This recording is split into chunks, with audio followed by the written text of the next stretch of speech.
Hello, everybody. Welcome to another HAVOC update. This will be um, somewhat important before the next episode of the HAVOC campaign. I wanted to do this separately, which I am kind of stepping on my own words here because in the campaign I said I wouldn't do anymore, just have the updates be within the campaign. But these updates are so big, it's kind of difficult to include something like this and then a whole campaign episode following because that would just extend the runtime even longer. And my time these days are quite short. But what I did recently was added, like I hinted in my last episode, I was considering a alignment system. So here's what I did. From what you can tell on the character sheet, I removed levels completely from the rules. And we will get to uh, the advancement section to state why.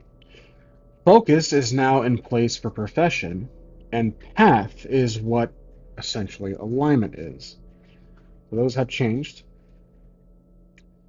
Now, this, of course, did change or push the formatting, so I had to shorten some paragraphs. I had to fix up a few things, but that's all part of the process here. Especially now we're back into a page format. Once this thing is going to get ready for download. Okay, let's move on. None of these changed, but now you'll start to see some things that have changed, and that is the focus. The focus is right here. Essentially, if you want to read it, feel free. You can pause it here and read. The focus essentially is like a class system. It's like a profession. It's pretty much class, profession, background combined into a focus.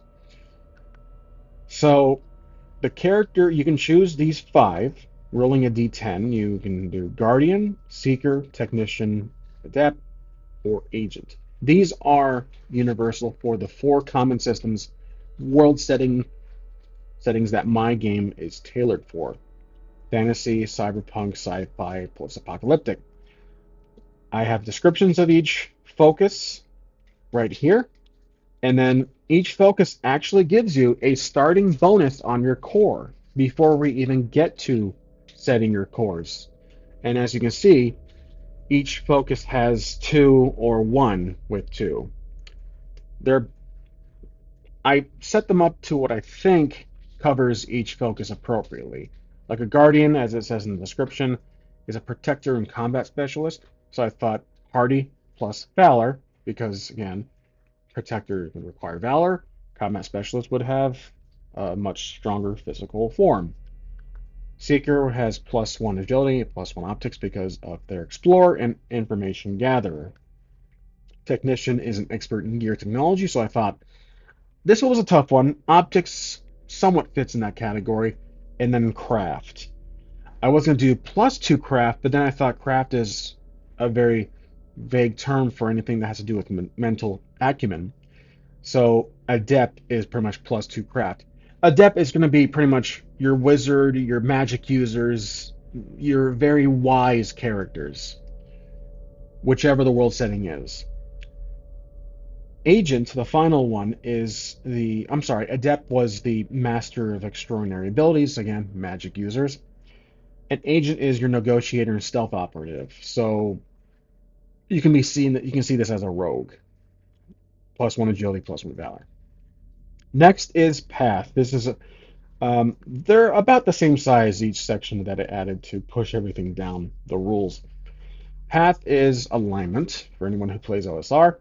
I have the OSR equivalent right here for each path. They're just some names I thought of. You have Orderbound, Heartsworn, Shadowmarked, and Runeborn.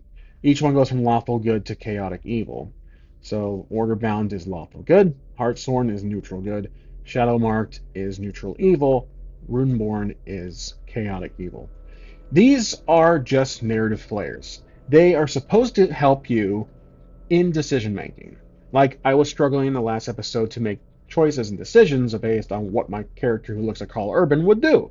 So I was thinking too much of his movies, specific movies, when I think this would just help alleviate that task.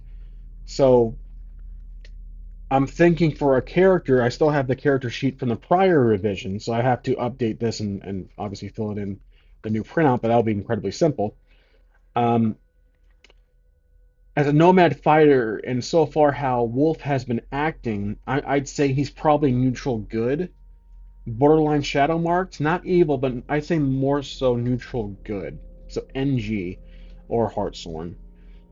And that's pretty much it for the character or the name and concept side of the character sheet, the top side, top half.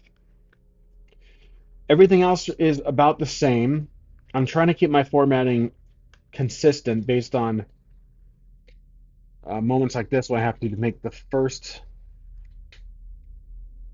column here bold. That's just what I've been doing, so I figured that actually that might not want to be bold. I think what's more important is the modifier.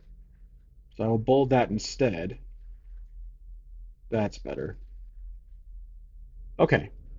Mod may be a term I'm going to change in the future. It's more in familiar territory for anybody who's played OSR games. Mod is the most common go-to term for any RPG. Now, everything else, energy is still the same, which is linked to abilities. Defense hasn't changed. Inventory, I'm working on tables for inventory because I might put it either here or at the end. I don't want to have the player reading this do too much in page turning, but that is seems to be based on all the RPGs I own now. Page turning is half of the time. A lot of books have it organized in order. You don't have to turn pages, but then you do, like in games like GURPS, even Elric, you have to turn ahead. Even basic RPG or basic fantasy RPG, basic role playing RPG. I'm trying to remember the term. Basic fantasy RPG. Sorry, it's such a great game and so simple of a title. Kind of forget about it. Now, let's see. I will probably bold. Let's see. I'll probably bold the DC for these. Oops. Still think I have a Windows at times. Press these keys. Conflict is about the same. I will keep this as it is. Special abilities is probably worth bolding the cost for each. There we go. Healing has stayed the same. Oracle hasn't changed. Advancement has changed. So this is what I was mentioning earlier. Levels are gone. I was thinking the real level is when you hit the peak, the cap for upgrading, advancing your cores. So it says here after your character achieves a monumental task, um, they then advance the following.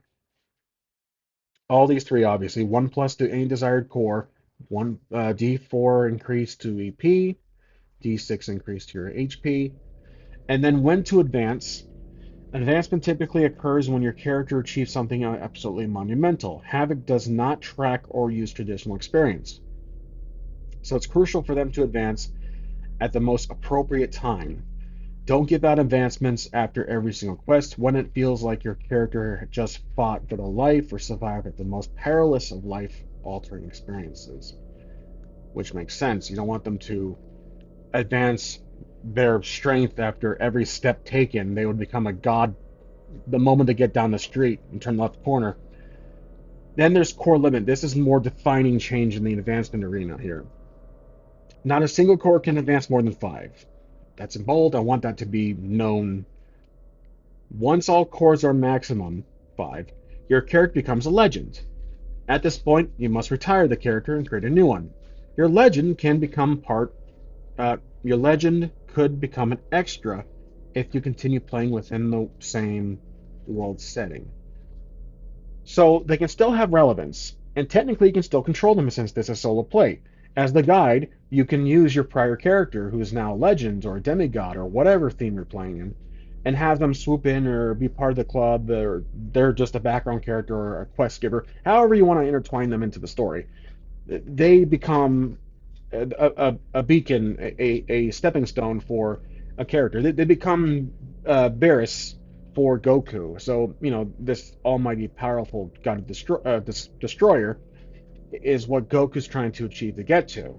So, that's a godly character, and it's not essentially um, about them, but more so it's about Goku, your character trying to achieve that level of power. So, when your legendary character has been retired officially, your new character, who is a puny wimp, can work their way up like the solo leveling anime and become your former legend, and you have another legend. Maybe there can be a legendary fan club, and you can work out a whole story here. So I'm trying to make Havoc become a still remain a rules light system, but with mechanics that give your character defining aspects more than just the five core abilities. So now you have focus, path, which in their own respects affect the game. More so, focus is a mechanic improvement, while path is a role playing improvement. They are the yin and yang of that idea of what I thought of. And also, I don't know if anybody has considered this or noticed this, but Havoc isn't really chaotic for my taste. So, what I will be thinking about here soon is how to improve the existing dice mechanic. I love the D10 mechanic, but it has to be more chaotic, hence the name Havoc. Right now, it's just a basic roll at a DC, and you accomplish it or not. Which arguably, maybe the DCs are can also be adjusted without adding an extra die.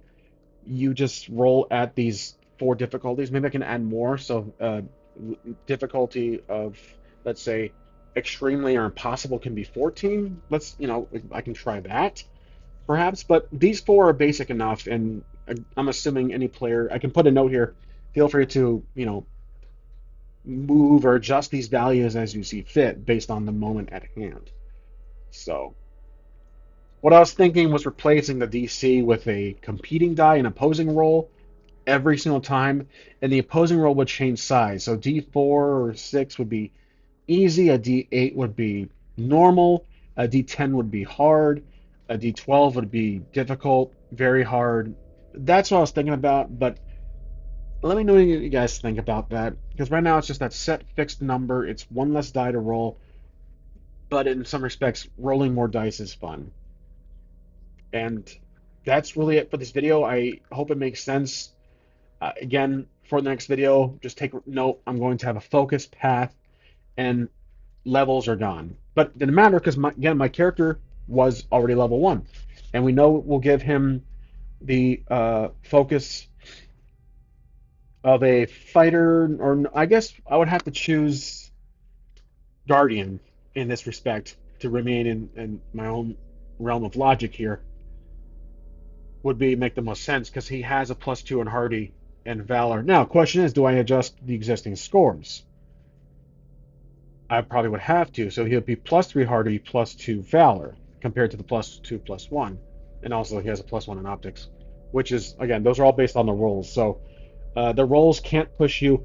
You at most can get 4 if you are lucky enough because of craft here for Adept. You can get 4 off the bat when you make your character. So your character can be really good, but everything else would be, well, depends on the rolls, really. So, thank you for watching, guys, and I'll see you next one.